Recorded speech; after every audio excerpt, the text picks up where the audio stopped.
Olá, pessoal, tudo jóia? Estou aqui novamente, eu sou a Fernanda Cordeiro, do Especialité Educação Continuada, e eu vim aqui hoje postar a terceira parte de uma série de vídeos onde nós estamos conversando a respeito do papel da ecocardiografia na hipertensão pulmonar, e hoje nós vamos falar sobre algumas medidas que podem e que devem ser feitas na própria artéria pulmonar ou no fluxo da artéria pulmonar e também em câmaras atriais direitas e veia cava caudal. Então, fica comigo, depois da vinheta a gente vai conversar mais sobre HP.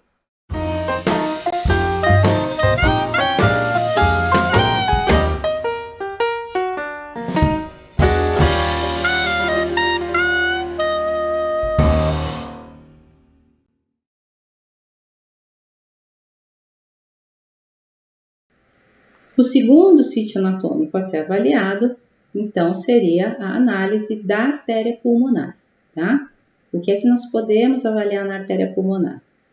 Primeira coisa, eu vou avaliar o seu tamanho e vou correlacionar com a aorta, tá? Então, o ideal é que a artéria pulmonar e a aorta tenham valores próximos e que essa relação seja de 1 para 1, ok? Quando eu tenho uma artéria pulmonar maior do que a aorta, então no caso aqui 19/15, né? Eu vou ter valores de APAO maiores do que 1, então demonstrando que existe dilatação da artéria pulmonar, tá? Esse é um cálculo que a gente pode fazer, mas visualmente, quando a gente está avaliando o paciente com suspeita de hipertensão pulmonar, é uma coisa que a gente já fica atento, né? E muitas vezes a artéria pulmonar ela salta aos olhos mesmo, porque ela está dilatada e a gente percebe isso de forma subjetiva, mesmo sem fazer as mensurações. Não só o tronco da artéria pulmonar, como as suas ramificações, né? A artéria pulmonar direita e a artéria pulmonar esquerda às vezes ficam um tanto quanto evidentes, tá certo? Outra forma, então, seria pela avaliação de insuficiência pulmonar, tá? Então, da mesma forma que eu mostrei lá para vocês, que a gente pode avaliar a presença de hipertensão pulmonar pela regurgitação tricúspide durante a sístole, durante a diástole, a gente pode investigar a presença de hipertensão pulmonar se houver insuficiência pulmonar, tá? Então, lembrando, desde que não haja estenose, o mesmo gradiente, né, a mesma pressão que eu tenho dessa regurgitação pulmonar é a mesma pressão diastólica agora que eu tenho no interior da pulmonar, tá certo? Lembrando que as insuficiências das semilunares, elas formam esse platôzão, né? Forma essa rampa assim, ó, esse quadradão, tá? Porque é um fluxo diastólico, então é um fluxo longo, bonito, né? Da gente ver, tá? E a porção inicial dessa rampa representa a pressão arterial pulmonar média, tá? Então, portanto, caliper 1 aqui, ó, 47 milímetros de mercúrio. Lembrando que a pressão arterial pulmonar média gira por volta de 25 milímetros de mercúrio. E ao final da rampa, né? Então, ao final aqui da diástole, essa porção aqui da rampa representa, então, ou estima a pressão arterial pulmonar diastólica, tá? Então, aqui no caliper 2 eu tenho uma pressão arterial pulmonar diastólica estimada em 38 milímetros de mercúrio. Lembrando que o máximo a gente considera como normal até 10, 15 milímetros de mercúrio, tá certo? Então, é um paciente com hipertensão pulmonar que eu poderia ter diagnosticado pela insuficiência pulmonar apenas, tá? Ou posso usar também como fator que corrobore a minha suspeita depois que eu tiver feito a análise do refluxo da tricúspide, ok? O índice de distensibilidade da artéria pulmonar direita é um índice fácil de calcular, tá? Eu vou mostrar para vocês como que a gente faz, inclusive no próprio equipamento existem calipers que fazem relação entre medida A e medida B, né? Então a gente pode medir direto nesses calipers, tá? E, na verdade, a gente tem, então, esse índice como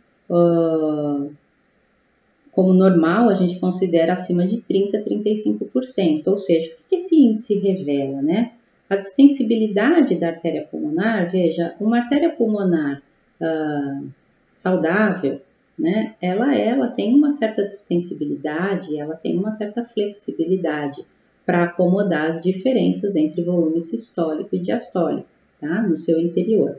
Se eu tenho uma artéria hipertensa e rígida, essa variabilidade ela vai diminuir, tá certo? Então, durante a sístole, quando ela deveria se encher mais, ela se enche um pouco, e durante a diástole, que ela podia esvaziar mais, né? Gerando uma grande diferença da sua distensibilidade, ela acaba diminuindo menos, e aí essa distensibilidade reduzida é um sinal, pode ser um sinal de hipertensão pulmonar, tá certo? Este trabalho considera 35%, este trabalho que eu trouxe aqui, que é o trabalho que ensina a fazer esse índice de distensibilidade, ele considera que a distensibilidade da artéria pulmonar direita é normal quando acima de 35%, tá? E aí ele propõe uma gradação entre hipertensão pulmonar discreta, moderada e importante, conforme os valores aqui obtidos, tá? Eu acredito que talvez não seja exatamente conveniente a gente usar isso dessa forma, tá? Até porque o próprio Guidelines, ele traz, esse no qual a gente está se baseando para dar essa aula, né? Ele traz exatamente essa discussão, né? Falando que anteriormente a forma que a gente tinha de graduar a hipertensão arterial pulmonar era exatamente dessa forma, né? Entre discreta, moderada e importante, conforme o gradiente da regurgitação tricúspide, tá? Então, gradientes até entre 30 e 50, a gente consideraria uma hipertensão pulmonar discreta, entre 50 e 80 moderada e acima de 80 importante, né? E o que eles sugerem é que talvez não valha a pena a gente classificar dessa forma, uma vez que às vezes a gente tem até pacientes que são mais graves, né, ou que têm sinais clínicos mais graves e que não necessariamente tem um gradiente assim tão alto, né, tem um gradiente que seria, por exemplo, moderado. Então, eles sugerem a gente tirar esse tipo de classificação e sugerem que a gente coloque a classificação de tal forma que a gente relate qual a probabilidade desse paciente ter uma hipertensão pulmonar pela avaliação ecocardiográfica, tá? Então, seria uma probabilidade baixa, uma probabilidade média ou moderada, ou seria uma alta probabilidade desse paciente ter hipertensão pulmonar com o gradiente tal, tá certo? Naturalmente, quanto maior o gradiente, via de regra, mais alterações nós vamos encontrar, o que vai elevar o score desse paciente para alta probabilidade de ter hipertensão pulmonar, né? Mas ele não sugere que a gente divida dessa forma em discreto, moderado e importante. Então, vamos seguir o pessoal do consenso, tá certo? E aí, como que a gente faz? Olha, existem várias formas de a gente acessar a artéria pulmonar direita, ok? Uma forma bem tranquila, uma das formas, né, que é bem tranquila, é a gente fazer o corte aqui da aorta e do átrio esquerdo, só que a gente cranializa um pouquinho o transdutor, e aí aqui no lugar da aurícula esquerda, eu mostro o quê? Eu mostro a bifurcação do tronco aqui da artéria pulmonar. E aí eu consigo pegar aqui a artéria pulmonar direita certinho, tá? Um outro corte em que é possível fazer isso também é no corte longitudinal da via de saída do ventrículo esquerdo em janela parasternal direita, onde a gente também consegue acessar a artéria pulmonar direita em corte transversal. E aí a gente vai passar o M por cima da artéria pulmonar aqui e vamos ver a movimentação dela. E aí a gente chama o caliper de relação, né, entre A e B. E vamos medir então essa artéria pulmonar direita em sístole, que é quando ela está mais cheinha, e em diástole aqui, quando ela está um pouquinho mais vazia. E o próprio equipamento vai fazer essa conta, que também, se a gente precisar fazer na mão, não é difícil, né? A menos B sobre A, que aqui nesse caso deu 17, né? 0,17. Se eu multiplicar isso por 100, eu tenho uma porcentagem, tá? Então, seria 17%, uma distensibilidade bem baixa. Então, corroborando, então, a minha suspeita da presença de hipertensão pulmonar, tá? Achados de fluxo. O fluxo pulmonar, quando na presença de hipertensão pulmonar, pode apresentar um entalhe aqui, olha, na rampa de desaceleração, tá vendo? Esse aqui é o que tá mais bonitão, né? Um entalhe na rampa de desaceleração. Esse entalhe é um tanto quanto característico de hipertensão pulmonar. Lembrando que não necessariamente é um sinal de hipertensão pulmonar, tá? Ó, nesse outro paciente, vocês vejam que a gente tem aqui também um entalhezinho, ó, tá vendo? Ó, aqui. E a gente pode fazer a relação entre o tempo de aceleração do fluxo e o tempo de ejeção, que a gente chama de tactege, tá? Então, eu vou correlacionar o tempo de aceleração, que é o tempo do início do fluxo pulmonar até o seu pico máximo, é o tempo que ele demorou para acelerar, sobre o tempo total de ejeção, ou seja, do início do fluxo até o final do fluxo. Esse é o tempo de ejeção. Então, a relação entre este tempo e este tempo, num paciente normal, deve ser maior do que 30, tá? A gente vê aqui, nesse paciente, que o tempo de aceleração sobre o tempo de ejeção tem um valor de 0,21, o que também seria, então, indicativo ou sugestivo da presença de hipertensão pulmonar, tá? E o último sítio anatômico seria a análise do átrio direito, análise subjetiva, né? Investigar se existe ou não dilatação da câmara atrial direita e mensuração da veia cava caudal, tá? Então, por exemplo, né? Claro que por uma questão didática eu trouxe aqui um exemplo bem nítido aqui para vocês, né? Onde eu tenho um corte apical das 4 câmaras com o átrio direito muito aumentado, tá certo? Né? Nitidamente maior do que o átrio esquerdo, inclusive maior até do que os ventrículos. E então eu imagino, né, que esse paciente, na presença de um gradiente de refluxo tricúspide alto, eu imagino que ele possa ter hipertensão pulmonar, porque isso é mais uma avaliação que eu posso somar na minha investigação, tá? E o diâmetro da veia cava caudal, que também a gente pode obter por meio, esse corte aqui ele está otimizado para a visibilização da cava caudal, mas na verdade esse aqui é o corte longitudinal das 4 câmaras, tá? E aí o que eu faço é angular o transdutor para otimizar a vista do átrio direito e da veia cava caudal, que vem aqui, e eu vou medir exatamente a veia cava caudal aqui, tá certo? E aí existem valores de referência de acordo com o peso do paciente e que eu também posso considerar na minha avaliação, então, como mais um indicativo ou não de sugestão da presença de hipertensão pulmonar, tá?